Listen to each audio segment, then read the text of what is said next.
Boa noite, meus irmãos, graça e paz do nosso Senhor Jesus Cristo, amém?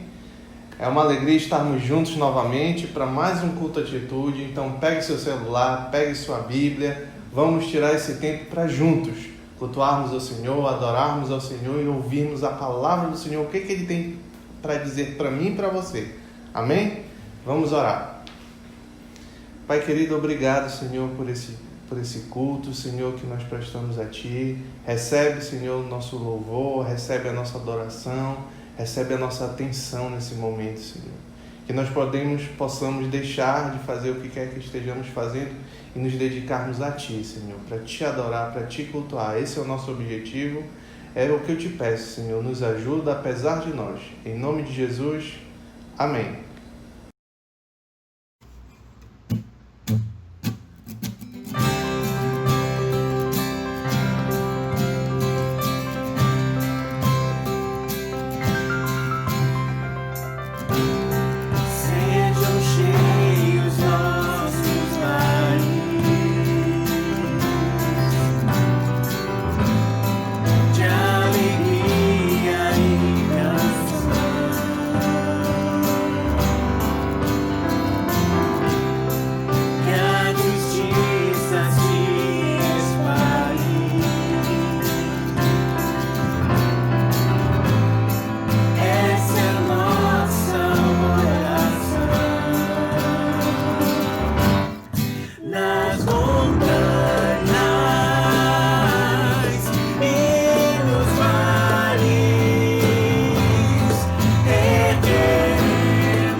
irmãos, graça e paz. Eu espero que todos vocês estejam bem. Eu me chamo Rafael e estou aqui representando o Núcleo de Integração. O Núcleo de Integração, ele é um ministério da nossa igreja que tem o objetivo de integrar membros e visitantes. Se você está assistindo essa transmissão do Ministério Atitude pela primeira vez, coloque aqui embaixo nos comentários o seu número de telefone para que nós possamos estar entrando em contato com você durante a semana.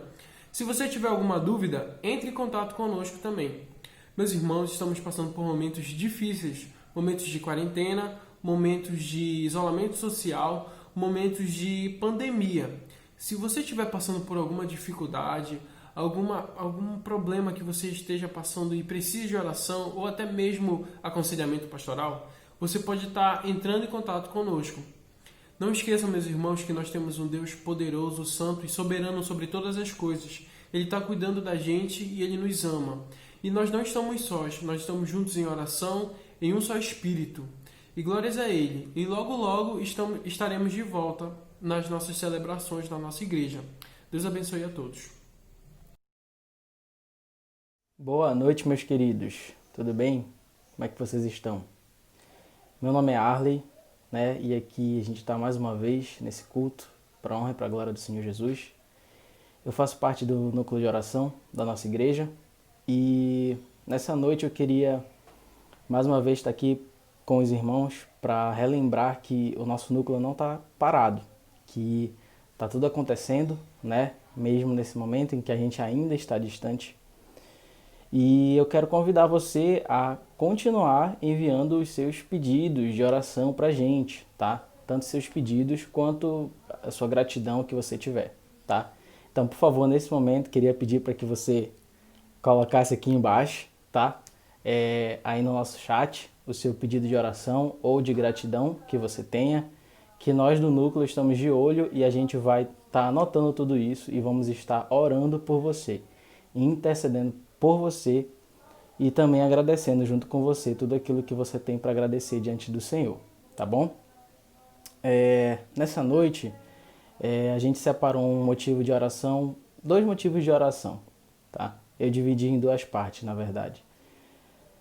Vamos orar pelas nossas vidas, pelo que a gente precisa fazer nesse momento, né? Em que ainda estamos vivendo. E apesar de não entender às vezes o que Deus está fazendo, a gente não precisa necessariamente saber o que Deus está fazendo. Mas a gente precisa entender que o Senhor está no controle, que Ele não deixou de ser Deus, o caráter de Deus continua sendo o mesmo. Mas há uma coisa que Deus espera de nós, eu vou colocar dessa forma, tá? Eu vou ler aqui para os irmãos, convido você, se você tiver com a sua Bíblia aí perto, ou tiver como acessar no celular, Filipenses 2, a partir do versículo 14 até o 16. Diz assim: façam tudo sem queixas nem discussões, para que venham a tornar-se puros e irrepreensíveis, filhos de Deus inculpáveis no meio de uma geração corrompida e depravada, na qual vocês brilham como estrelas no universo, retendo firmemente a palavra da vida. Meus irmãos, apesar de tudo que está acontecendo, a palavra de Deus continua sendo palavra de Deus. O que Deus espera de nós, que nós sejamos sal e luz nesse mundo, continua valendo. Nós podemos estar distantes socialmente falando, mas a obra do Senhor continua. E principalmente diante de tudo que temos visto, em tantos âmbitos da nossa vida, né? Pessoal, coletiva, política, na saúde, principalmente nessa semana com tantas notícias que passaram aí. Deus nos chama para reter firmemente a sua palavra e Deus nos chama para ser cada vez mais luz nesse mundo que cada vez mais jaz em trevas. Essa é a realidade que a gente vê, essa é a realidade que está escancarada aí para todos. Mas nós ainda devemos sim confiar no Senhor e continuar sendo cada vez mais luz. Meus irmãos, é o momento da gente ser ainda mais luz. E para isso a gente precisa reter firmemente a palavra da vida. É essa palavra aqui que Deus deixou para nós. Nesse sentido, eu também queria colocar a vida dos nossos líderes, que nesse momento aí de retomada gradativa estão passando por, enfim, várias coisas e tendo que decidir como que vai se dar o nosso retorno. E eu quero pedir que a gente, nesse momento, esteja em oração, colocando para Deus, que a gente seja essas pessoas, que a gente possa viver essa realidade que é apresentada na palavra de Deus, ser mais luz, reter firmemente a palavra de Cristo. E que os nossos líderes possam estar tendo sabedoria nesse momento para o retorno das nossas atividades, para a condução da nossa igreja e que tudo ocorra da melhor maneira possível. Amém? Então eu te convido a, nesse momento, estar orando aqui com a gente, né? Não esqueça de deixar seu pedido aí, né? Se você ainda não fez. E vamos orar e interceder ao Senhor nesse momento por todas essas coisas. Senhor Jesus, Pai, te louvo e te agradeço pela oportunidade maravilhosa, Senhor, de ter a Tua luz, de ser iluminado por Ti, de não viver, Senhor, mais nas trevas, de não viver mais conforme os padrões deste mundo, de não viver mais, Pai, como este mundo tem pregado que se deve viver, mas vivendo uma nova realidade de vida, pois agora não nascemos mais da carne, mas nós nascemos de Ti. Tivemos o direito de nos tornarmos Teus filhos através do sacrifício do Teu Filho amado Jesus Cristo, Senhor. E hoje, Pai, com essa luz tão abundante que é totalmente visível para nós, em toda a novidade de vida que o Senhor nos propõe, Pai, eu te peço, Senhor, olha para nós, olha para nossas famílias, olha para nossas casas, olha, Senhor, para, enfim, aqueles que ainda estão trabalhando, olha para cada um onde está e aonde tem alcance, Senhor. E faz, Senhor, com que nós possamos refletir a Tua luz, que nós possamos levar a Tua luz que tem nos iluminado, que tem enchido as nossas vidas, que tem nos feito, Senhor, realmente sermos diferentes daquilo que temos visto neste mundo. O mundo pode estar vivendo essa realidade, mas, Senhor, não é essa a realidade, a nossa, pois a nossa realidade é a Tua realidade, Senhor. Nós não vivemos mais conforme este mundo, apesar de ainda estarmos neste mundo, apesar de ainda estarmos alheios em tantas coisas a este mundo.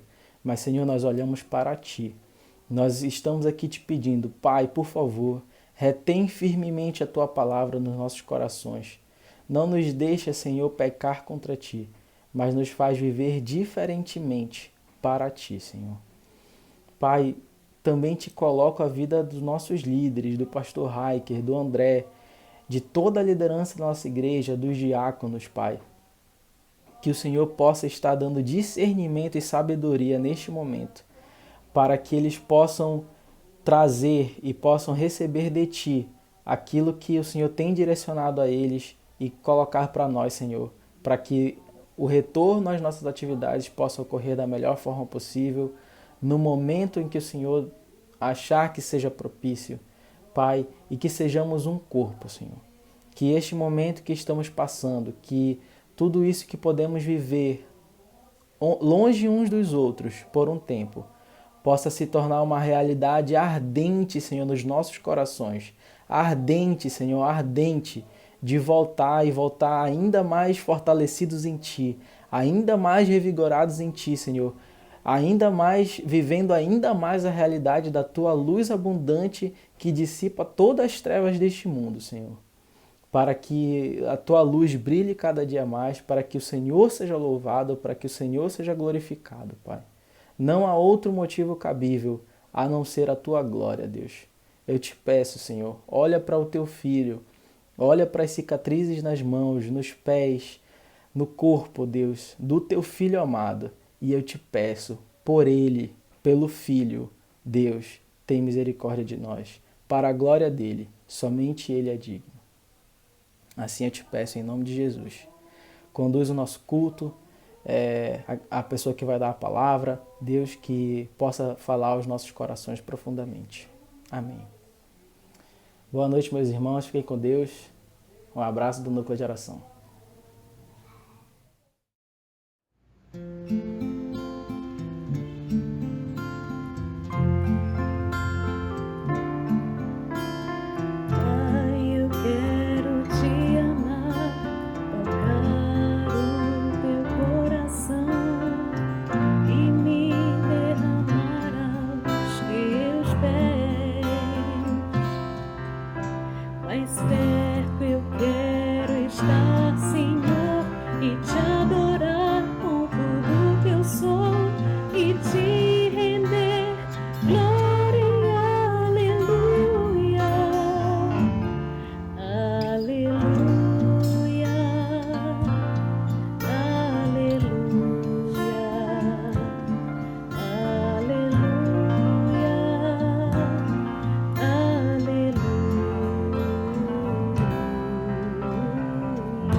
Meus irmãos, olha eu aqui novamente, vamos continuar a nossa série de mensagens da exposição da carta de Paulo aos Gálatas. No último sábado, nós consideramos 2 pontos nos versículos 1 a 5 do capítulo 2. O primeiro ponto que nós consideramos naquela oportunidade foi o zelo que o apóstolo Paulo tinha pelo Evangelho, que levou ele a fazer uma viagem para Jerusalém com intuito de defender o Evangelho, a pureza do Evangelho. O segundo ponto é o zelo do apóstolo Paulo pela liberdade cristã, a liberdade da salvação pela graça em Cristo Jesus, não por obras, a liberdade que vem pela fé em Cristo. Então isso foi, resumidamente, o que nós consideramos no último sábado. Agora vamos seguir na sequência do nosso texto. Hoje vamos considerar os versículos 6 a 10 do capítulo 2 e vamos aprender da palavra do Senhor alguns princípios importantes de uma comunhão que agrada ao Senhor, tá bom? Então vamos lá, lê a palavra do Senhor, abra sua Bíblia aí em Gálatas capítulo 2, versículo 6 a 10 nós vamos ler, tá bom? Vamos à palavra do Senhor. Quanto aos que pareciam influentes, o que eram então não faz diferença para mim. Deus não julga pela aparência. Tais homens influentes não me acrescentaram nada. Ao contrário, reconheceram que a mim havia sido confiado a pregação do Evangelho aos incircuncisos, assim como a Pedro aos circuncisos. Pois Deus, que operou por meio de Pedro como apóstolos aos circuncisos, também operou por meu intermédio para com os gentios. Reconhecendo a graça que me fora concedida, Tiago, Pedro e João, tidos como colunas, estenderam a mão direita a mim e a Barnabé, em sinal de comunhão. Eles concordaram em que deveríamos nos dirigir aos gentios e eles aos circuncisos. Somente pediram que nós lembrássemos dos pobres, o que me esforcei por fazer. Amém? Oremos. Pai Senhor, Pai querido, muito obrigado pela Tua palavra, pelo Teu ensinamento, meu Senhor. Muito obrigado porque a Tua palavra é edificante e traz ensinamento para a vida eterna, Senhor. Abençoa cada um que está agora, Senhor, que nós possamos ser edificados pela Tua palavra. É o que eu te peço, com perdão dos nossos pecados, em nome de Jesus. Amém. Meus irmãos, o contexto geral nós temos tratado sábado após sábado, então os irmãos já estão sabendo que existiam falsos mestres judaizantes querendo aplicar um legalismo ao cristianismo que existia nas igrejas da Galácia. E nesse intuito, eles se utilizavam de alguns ataques ao apóstolo Paulo. Mas Paulo faz defesa começa a carta de Gálatas fazendo defesa do apostolado dele, como quem recebeu revelação do próprio Cristo, mas também ele faz uma narrativa de fatos que aconteceram, principalmente relacionados ao problema legalista e as interações dele com os demais apóstolos em Jerusalém. Hoje nós vamos ver a sequência desta narrativa que nós já começamos a ver. E o primeiro ponto que eu queria considerar hoje é: uma verdadeira comunhão não leva em conta as aparências. Então isso está lá no versículo 6 do nosso texto, que diz assim, Gálatas capítulo 2, versículo 6. Quanto aos que pareciam influentes, o que eram então não faz diferença para mim. Deus não julga pela aparência. Tais homens influentes não me acrescentaram nada. Nós notamos nesse texto, meus irmãos, nesse versículo que nós acabamos de ler, que Paulo volta ao assunto que ele já tinha referido no versículo 2. E que Paulo não vai ficar satisfeito até que ele fizesse finalmente as igrejas da Galácia entender que em nada o apostolado de Pedro e dos demais apóstolos era superior ao dele. Uma leitura desatenciosa desse texto pode nos dar uma sensação equivocada de que Paulo mantém uma certa soberba ante os demais apóstolos.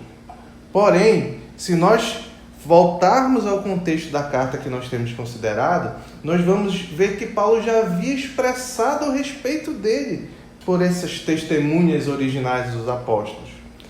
Não é à toa que ele fez uma primeira viagem, lembre? 3 anos depois, há 14 anos atrás, ele fez uma viagem, esteve com os apóstolos, como a gente considerou no último sábado, e agora ele relata uma nova viagem que ele fez. Então a gente tem que ter em mente uma coisa bem clara. É claro que o apóstolo Paulo não está dizendo que ele não considerava, não respeitava os demais apóstolos de Jerusalém. Porque, caso contrário, a viagem que ele fez para lá seria basicamente uma tática de relações pessoais. Ou seja, o apóstolo Paulo queria, digamos assim, fazer uma cena. Ou então fazer ir lá só para fazer um personagem, ou para fazer uma encenação mesmo. E se fosse esse o caso, Paulo estaria sendo hipócrita, o que não é o caso. Paulo, na verdade, ele respeitava os apóstolos, mas convém questionar uma coisa. Paulo talvez se questionasse com que intensidade aqueles falsos mestres judaizantes queriam que se respeitasse aqueles apóstolos. Aparentemente, aqueles falsos mestres legalistas que, como nós vimos, saíram das igrejas de Jerusalém e estavam agora se infiltrando nas igrejas da Galácia, eles exerciam eles tinham um certo modo de veneração pelos apóstolos de Jerusalém. E é interessante notar que, para justamente denegrir a imagem de Paulo para afirmar o ensinamento legalista, eles faziam justamente comparação de Paulo com os apóstolos, ou pelo menos com o que eles entendiam dos apóstolos da igreja de Jerusalém. Só que os apóstolos de Jerusalém de fato tinham sido testemunhas oculares, auriculares de Jesus andando na terra. Só que, meus irmãos, somente ter convivido com Cristo não é o suficiente para que se tenha uma vida transformada por Cristo. Testemunha de meros fatos, como Pilatos, todos aqueles que participaram da execução de Cristo, muitos judeus e gentios, fariseus, saduceus, etc., eles foram também testemunhas auriculares de sinais e prodígios de Cristo, e ainda assim não tiveram uma vida transformada. Então, o que importa para o apóstolo Paulo não é necessariamente ter convivido ou vivido com Cristo pessoalmente, enquanto ele esteve em seu ministério aqui na terra. Não, mas e sim quem teve uma vida transformada por essa convivência ou pela pregação do Evangelho. Olha o que Paulo nos ensina lá em 2 Coríntios, vai lá na sua Bíblia, 2 Coríntios 5, versículo 15 a 16. Diz assim a palavra do Senhor: E ele morreu, Jesus, por todos, para que aqueles que vivem já não vivam mais para si mesmo, mas para aquele que por eles morreu e ressuscitou. Ou seja, ele morreu para que nós não vivamos mais para nós mesmos, tenhamos uma vida transformada. Mas olha o que diz o versículo 16. De modo que, de agora em diante, a ninguém mais consideramos do ponto de vista humano. Ainda que antes tenhamos considerado Cristo dessa forma, conforme o ponto de vista humano.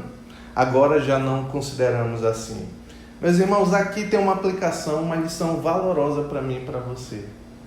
Cuidado! Às vezes o conhecimento racional, intelectual da pessoa de Cristo, da palavra do Senhor, da vida comum na igreja, pode nos levar a crer que isso em si é o significado, isso sim transforma e modifica e salva o homem. O conhecimento intelectual da palavra, o conhecimento intelectual do personagem da pessoa Jesus Cristo não transforma. O que transforma é a fé verdadeira no Evangelho. Então essa é uma lição importante para mim e para você. A questão decisiva é se eles, que Paulo foi verificar, se eles, as colunas de Jerusalém, se eles também eram testemunhas da verdade. Caso contrário, Paulo se afastaria certamente deles, pois não confessariam o verdadeiro Evangelho. Paulo esclarece Paulo esclarece essa verdade usando o exemplo maior que ele poderia dizer, que é o de Deus. Ele diz, Deus, no versículo, agora voltando lá para Gálatas, capítulo 2, versículo 6. Deus não julga pela aparência. Observem, irmão, um detalhe. Paulo não escreveu essas cartas para os apóstolos. Não é uma afronta aos apóstolos. Paulo escreveu essa carta para as igrejas da Galácia que tinham falsos irmãos que justificavam as ideias dele num tipo de veneração, de adoração por aqueles homens, por aqueles apóstolos.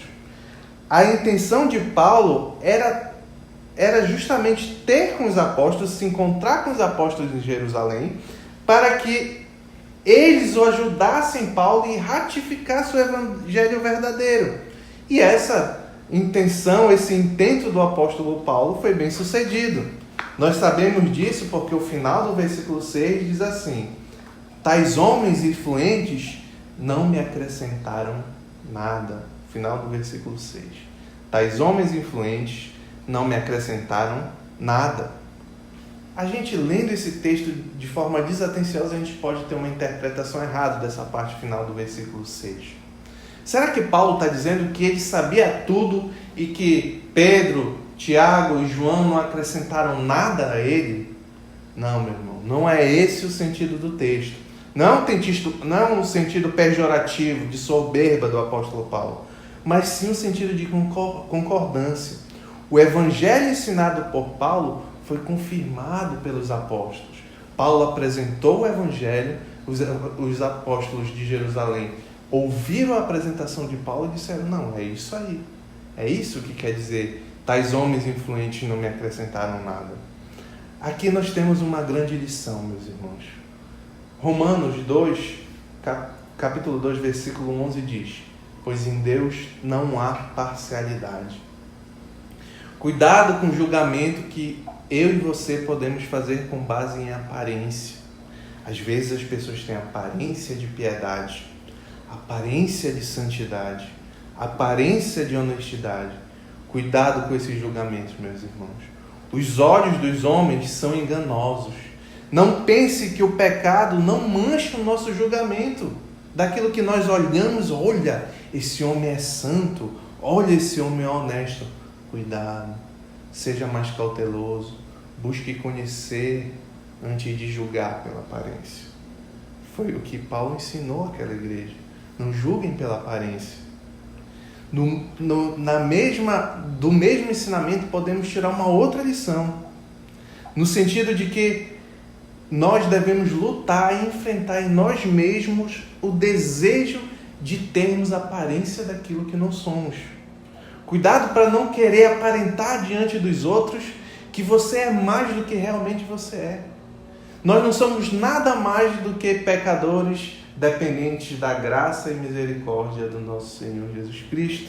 Então, cuidado com querer aparentar, com querer ser, com querer inflar o seu orgulho. É pecado, meu irmão. Cristo ilustrou isso aqui numa passagem maravilhosa. Lá em Lucas 18, versículos 9 a 14, uma parábola de Cristo ilustra isso de forma maravilhosa. Diz assim Cristo: propôs também esta parábola a alguns que confiavam em si mesmos, por se considerarem justos, e desprezavam os outros. 2 homens subiram ao templo com o propósito de orar, um fariseu e outro publicano. O fariseu, posto em pé, orava de si para si mesmo. Desta forma orava o fariseu: ó Deus, graças te dou porque não sou como os demais homens, roubadores, injustos e adúlteros, nem ainda como este publicano. Jejuo 2 vezes por semana, dou o dízimo de tudo quanto ganho. O publicano, estando em pé, longe não ousava nem ainda levantar os olhos ao céu, mas batia no peito, dizendo: ó Deus, sê propício a mim, pecador. Digo-vos que este desceu justificado para a sua casa, e não aquele, porque todo o que se exalta será humilhado, mas o que se humilha será exaltado. Cuidado, meu irmão. Não tente levar uma vida de aparência. Busque arrependimento dos seus pecados. Busque andar em humildade como publicano. O segundo ponto nos destaca que uma verdadeira comunhão deve ter o fundamento no Evangelho. Tá lá, vamos voltar para Gálatas. Gálatas 2, agora vamos ler de 7 a 9. Ao contrário, reconhecer o que a mim havia sido confiada a pregação do Evangelho aos incircuncisos, a Paulo, assim como a Pedro aos circuncisos. Pois Deus que operou por meio de Pedro como apóstolo aos circuncisos, também operou por meu intermédio para com gentios. Reconhecendo a graça que me fora concedida, Tiago, Pedro e João, tidos como colunas, estenderam a mão direita a mim e a Barnabé, em sinal de comunhão. Eles concordaram que devíamos nos dirigir aos gentios, e eles aos circuncisos. Note que o versículo 7 começa com ao contrário. E esse ao contrário se refere justamente ao fato que nós acabamos de ver, que os discípulos nada acrescentaram, ou seja, eles não acrescentaram nada, eles não mudaram em nada o evangelho apresentado pelo apóstolo Paulo. Ao contrário, aqueles homens influentes, como diz lá no versículo 6 do mesmo capítulo, aqueles homens influentes em Jerusalém perceberam a pureza do evangelho que Paulo proclamava, quando viram o que pregava, a maneira como o Senhor agia por Paulo no meio dos gentios, com conversões, sinais e prodígios. Esses sincera e de forma entusiasmada apoiaram o apóstolo Paulo. Paulo passa então, meus irmãos, aí no texto que nós acabamos de ler, Paulo passa então da defesa do evangelho para o alcance do ministério dele. Deus lhe deu a graça de pregar entre os gentios. Você pode ver isso, mas você pode ver isso também lá em Atos, capítulo 9, versículo 15. Enquanto deu a Pedro o privilégio de pregar aos judeus. Seu ministério do apóstolo Paulo o direcionava especialmente aos gentios, enquanto que o ministério de Pedro se direcionava especialmente aos judeus. Os dois apóstolos, meus irmãos, notem, não eram rivais, mas parceiros dirigidos a públicos diferentes que anunciavam exatamente o mesmo evangelho. Não existia diferença, um evangelho pregado aos judeus e um evangelho pregado aos gentios. Não, era o mesmo evangelho. Olha o que diz lá Romanos, capítulo 3, versículo 30. Diz assim Paulo: visto que existe um só Deus, que pela fé justificará os incircuncisos e os circuncisos. Ou seja, meus irmãos, é a fé que justifica, não é de obras. Lá em Colossenses, Paulo diz isso, Colossenses 3,11, diz assim: nessa nova vida já não há diferença entre grego e judeu, circunciso e incircunciso, bárbaro e cita, escravo e livre, mas Cristo é tudo e está em todos. A gente aprende lá no versículo 8, meus irmãos, agora voltando para Gálatas, capítulo 2, versículo 8, que Paulo não pregou entre os gentios porque ele quis fazê-lo, e nem porque Pedro ou os demais apóstolos determinaram que Paulo fizesse esse ministério. O que aconteceu é o que diz lá: pois Deus, que operou por meio de Pedro, como apóstolos aos circuncisos, também operou por meio do intermédio de Paulo para com os gentios, lá no versículo 8 do capítulo 2 de Gálatas. O texto deixa evidente uma realidade aqui, meus irmãos. Paulo e Pedro são honrados em pé de igualdade. Observe que o fato de o ministério de Paulo estar direcionado aos gentios nunca significou desatenção para com os judeus. O apóstolo Paulo sentia grande peso no seu coração relacionado ao seu povo. Ele diz lá em Romanos 9:1, ele diz assim: digo a verdade em Cristo, não minto. Minha consciência confirma no Espírito Santo. Tenho grande tristeza. Olha o coração do apóstolo Paulo aqui. Tenho grande tristeza e constante angústia em meu coração, pois eu até desejaria ser amaldiçoado, anátema, e separado de Cristo por amor de meus irmãos, os de minha raça. Paulo apesar de ter o Evangelho sido destinado especialmente para levar a mensagem do Evangelho aos gentios, ele também tinha amor pelos judeus, os da sua raça.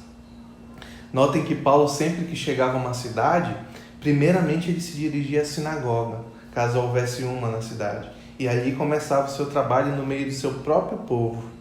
Da mesma forma, Pedro também não excluía da sua atuação os gentios. Veja lá em Atos capítulo 10, Atos capítulo 8. No entanto, cada um dos dois deveria concentrar os seus esforços no campo que o Espírito Santo do Senhor lhes havia designado. Assim, Tiago, Pedro e João falariam principalmente aos judeus, e Paulo falaria principalmente aos gentios. Aqui tem uma aplicação interessante que nós podemos fazer na nossa vida, meus irmãos. Notem a adaptação desses homens. Paulo foi destinado para aquilo, ele tinha aquele ministério. Assim como Pedro tinha aquele ministério com os judeus, Paulo com os gentios. Mas notem que eles se esforçavam por se adaptar conforme as circunstâncias. Paulo ia na sinagoga.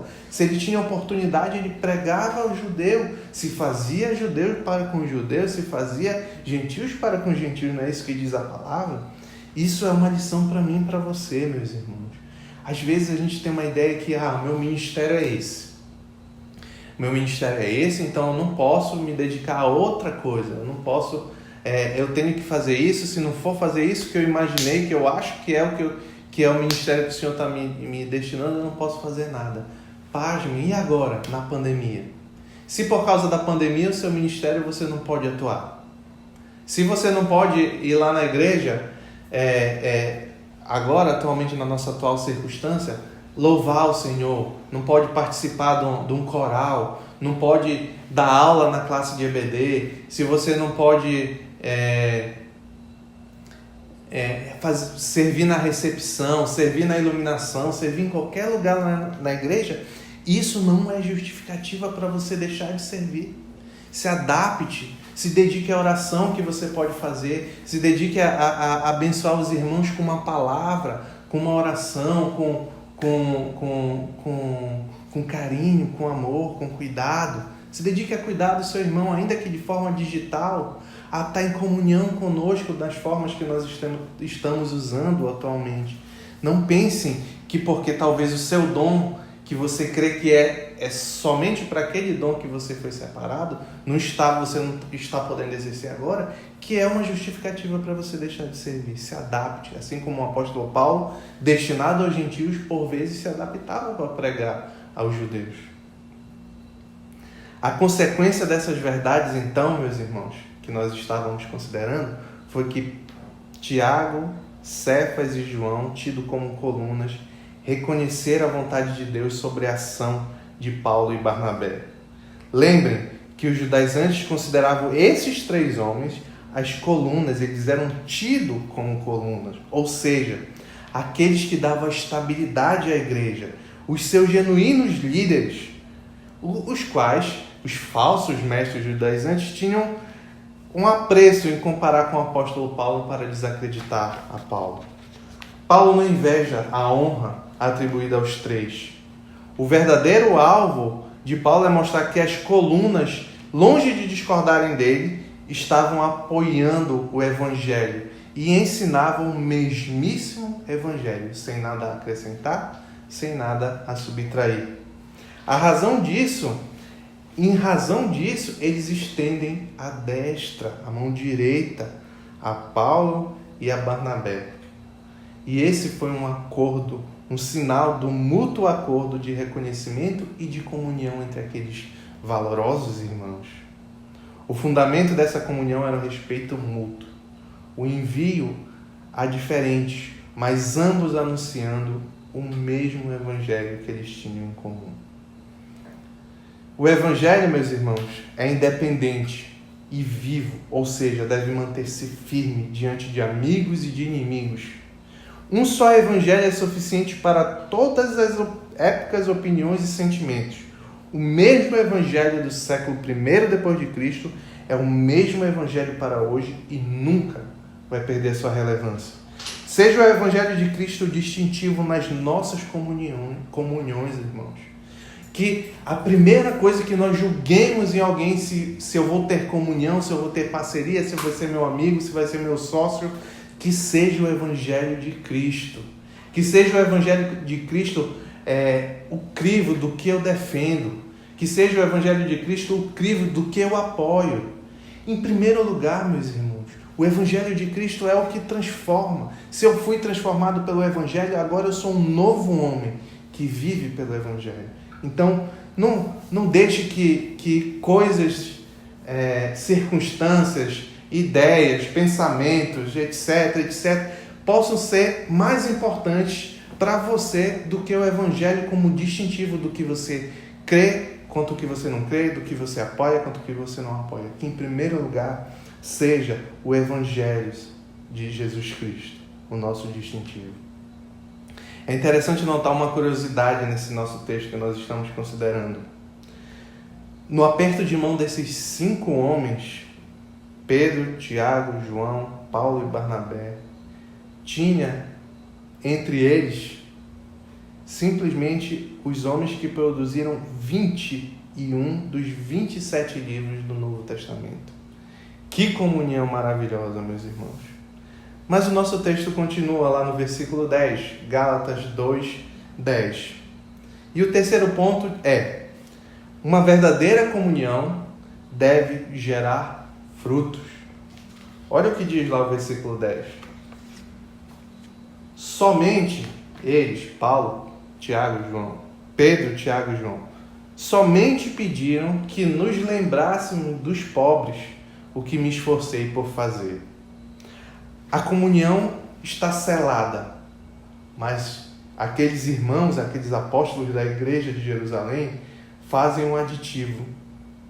Aqui o apóstolo Paulo passa das considerações teológicas acerca do conteúdo do evangelho, acerca da comunhão dele, a razão da comunhão dele, para os aspectos práticos, o auxílio aos pobres. Doutrina e prática devem andar junto. Teologia cristã deve necessariamente desembocar em uma prática de amor cristão. A salvação é só pela fé, independente de obras, mas a fé salvadora, essa produz obras.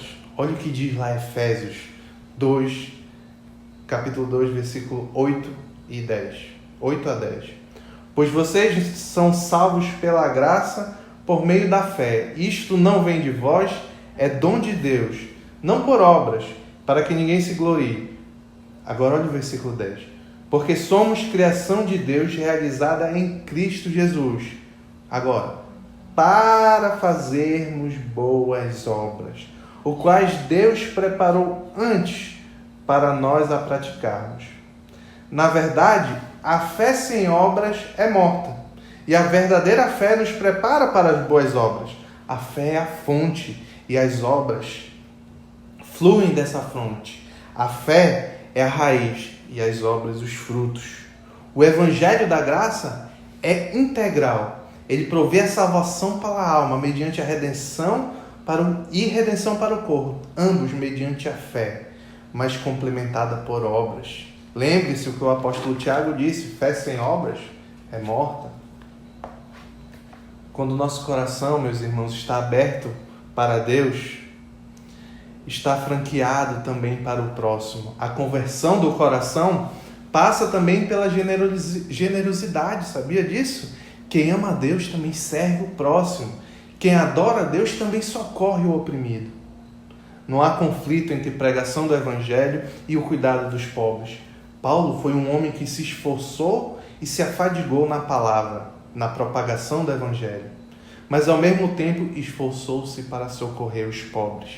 Olha o que diz lá Atos dos Apóstolos 11, 29 e 30.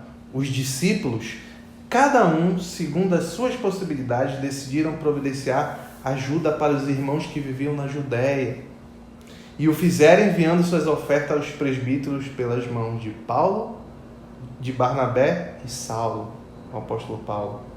Paulo também ensinou tal prática nas igrejas. Lá em 1 Coríntios, capítulo 16, versículo 1 a 4, diz: quanto à coleta para os santos, fazei-vos também como ordenei às igrejas da Galácia. No primeiro dia da semana, cada um de vós ponha de parte em casa, conforme a sua prosperidade, e vá juntando, para que se não façam coletas quando eu for. E quando tiver chegado, eu enviarei com cartas para levantarem as vossas dádivas a Jerusalém, aqueles que aprovardes. Ao longo dos séculos, e eu já caminho para a conclusão, meus irmãos, o Evangelho de Cristo tem sido o vetor inspirador para as maiores obras sociais do mundo, criando hospitais, escolas, asilos, dezenas, centenas, milhares de instituições em que homens, servos do Senhor, cuidam de outros homens. E tudo isso, meus irmãos, nos revela uma grande lição. Tudo isso é fruto da gratidão que nós temos. Se nós fomos alcançados e recebemos a graça de Cristo Jesus, nós somos dotados de um dom maravilhoso que nós somos indignos. Isso deve brotar no nosso coração uma imensa gratidão. E porque eu sou grato, eu quero abençoar também. Porque eu recebi misericórdia, eu quero ser misericordioso também. Isso é juntar a doutrina em prática. Eu queria finalizar a mensagem de hoje, meus irmãos, ilustrando como a nossa igreja tem conciliado a doutrina e a prática.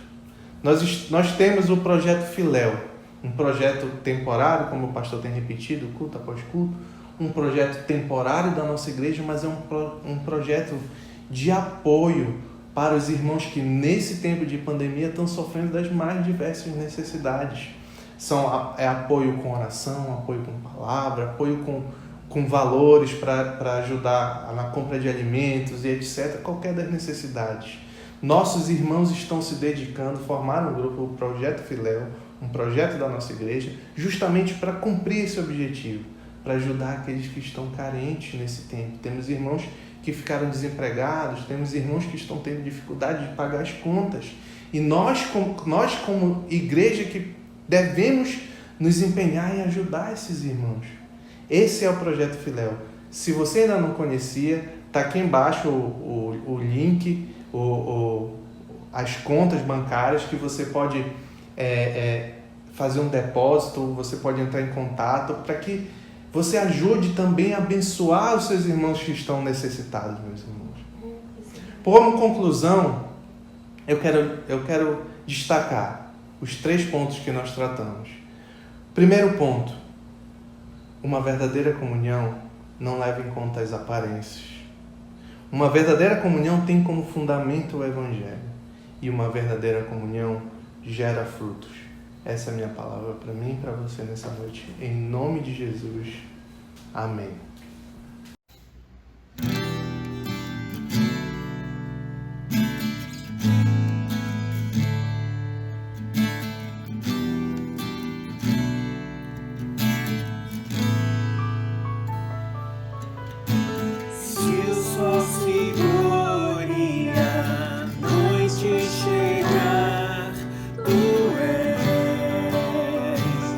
Em mim guia.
Se o sol se pôr e a noite chegar, tu és quem me guia. Se a tempestade me alcançar, tu és meu abrigo. Se o mar me submergir, a tua mão me traz a toda pra respirar e me faz andar sobre as águas.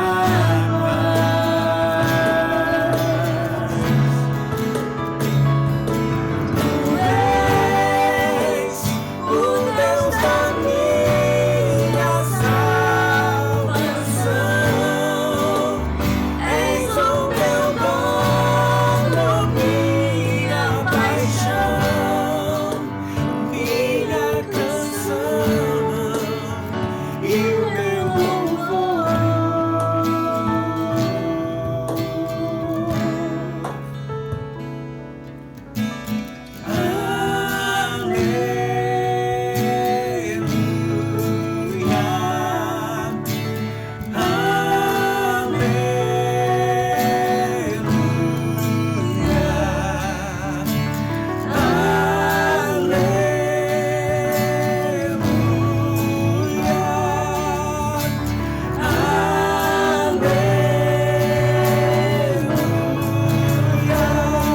Se o mar me submergir, a tua mão me traz a toda pra respirar e me faz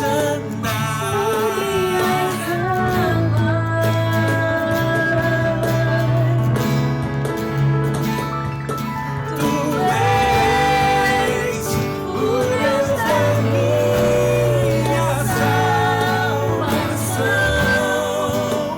és o meu dono, minha paixão, minha canção e o meu louvor.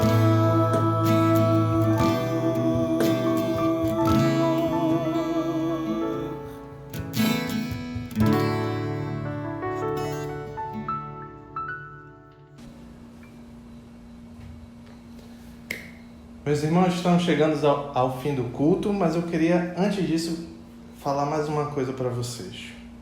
Lá em 2 Crônicas 7,14, a palavra do Senhor diz assim: se o meu povo, que se chama pelo meu nome, se humilhar e orar, e me buscar, e se converter dos seus maus caminhos, então eu virei dos céus e perdoarei os seus pecados e sararei a tua terra.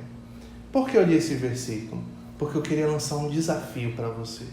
O desafio que eu queria lançar para você essa noite é que nós, como juventude da PIB do Pará, nós como irmãos em Cristo da PIB do Pará, e todos aqueles que estiverem nos acompanhando na internet, visitantes, que se coloquem a orar pelo fim da pandemia. Nós sabemos que temos um Deus soberano, que é soberano sobre todas as coisas e nada foge do seu poder, da sua onipresença, da sua onisciência. Mas esse mesmo Deus nos exorta a orar pelo aquilo que nós necessitamos, a orar por passarmos por dificuldade, nós que somos o povo dele. Então, meus irmãos, eu queria lançar esse desafio. Assim, quando nós temos um familiar que está doente, um irmão que está doente, estamos passando por dificuldade, nós nos empenhamos em orar. Será que nós nos habituamos com a pandemia? Certamente não. Então, vamos orar ao Senhor, confiando que Ele é soberano e pode fazer aquilo que lhe apraz. Mas a soberania dele não inviabiliza, não inutiliza a nossa responsabilidade. Esse é o ensino da palavra. Então vamos orar, meus irmãos. É o desafio que eu queria falar para mim e para você. Diariamente vamos orar. Eu tenho certeza que o Senhor vai ouvir dos céus as nossas orações e vai inclinar os ouvidos até nós E quem sabe, se for da vontade dele, nós estaremos livres dessa pandemia. Esse é o meu desejo para mim e para você, e esse é o meu pedido de oração para você. Amém? Vamos orar encerrando o culto. Obrigado, Senhor, por esse culto, obrigado por essa palavra, Senhor, obrigado por mais essa oportunidade que nós temos de estarmos juntos de alguma forma, de servirmos e te cultuarmos juntos de alguma forma, Senhor. Abençoa o lar de cada um, perdoa as ofensas, Senhor, nossas e dos nossos irmãos. É o que eu te peço, em nome de Jesus. Amém.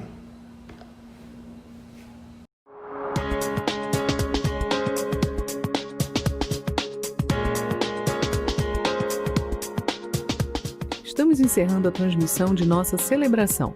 Se você tomou uma decisão ou foi abençoado, fale conosco através do e-mail oração@pibpa.org.br. Gostaria que mais pessoas fossem abençoadas através desse ministério? Não deixe de nos ajudar para que essa obra continue a crescer. De segunda a sexta, 12h30, temos nosso momento de oração. Às terças-feiras, 16h, a oração MCM. Às quartas-feiras, às 19h, temos o culto de comunhão. Às quintas-feiras, às 8h30, temos a oração da terceira idade. Sábado, 19h, o culto da juventude. No domingo, 8h30, acontece o nosso Getsemane. Às 9h, a escola bíblica dominical. 10h15, a celebração da manhã. Às 7h, o nosso culto de celebração. Não deixe de vir adorar conosco. Mas caso você não possa estar aqui, assista a nossa transmissão ao vivo pelo nosso canal no YouTube ou pibpa.org.br. Para saber tudo o que acontece na nossa igreja, acesse nossas redes sociais.